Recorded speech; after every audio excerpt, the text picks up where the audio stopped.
নিরামিষ দিনে পটলের এই দুর্দান্ত রেসিপিটি একবার ট্রাই করে দেখুন, আশা করি ভালো লাগবে। তো সবার প্রথমে পটলগুলোকে হাফ একটু ছাড়িয়ে নিয়ে দুদিকটা এইভাবে কেটে নিয়ে ধুয়ে নিয়েছি। তারপর পটলের মধ্যে লবণ, হলুদ, সর্ষের তেল দিয়ে খুব ভালো করে পটলের গায়ে গায়ে মেখে নিয়েছি। তেল গরম করে তেলের মধ্যে এবার পটলগুলোকে ভেজে নিচ্ছি। হাফ একটু ভেজে নিয়ে এগুলোকে তুলে নিয়েছি। একই করে দিয়ে দিচ্ছি ফোড়নে গোটা জিরে, তেজপাতা, আদা, জিরে, কাঁচা লঙ্কা বাটা, সাথে 1 চামচ হলুদ গুঁড়ো, 1 চামচ লঙ্কার গুঁড়ো দিয়ে জল দিয়ে ভালো করে মিশিয়ে নিয়ে মশলাটি দিয়ে খুব ভালো করে কষিয়ে নিচ্ছি। তারপর দিয়ে দিচ্ছি পরিমাণ মতো লবণ এবং সামান্য একটু চিনি।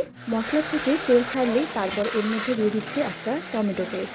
মশলাটিকে কষিয়ে নিয়ে টমেটোর কাঁচা গন্ধ চলে গেলে 8 থেকে 9টা কাজু বাদাম পেস্ট করে সেটা দিয়ে ভেজে রাখা পটলগুলোকে দিয়ে আবারও একটু ভালো করে নাড়াচাড়া করে সামান্য একটু জল দিয়ে লো টু মিডিয়াম ফ্লেমে ফুটিয়ে নিয়ে নামানোর আগে গরম মশলার গুঁড়ো দিয়ে নামিয়ে নিলে তৈরি হয়ে যাবে পটলের এই দুর্দান্ত রেসিপি, যেটি ভাত বা রুটির সাথে খেলে একদম দুর্দান্ত লাগবে।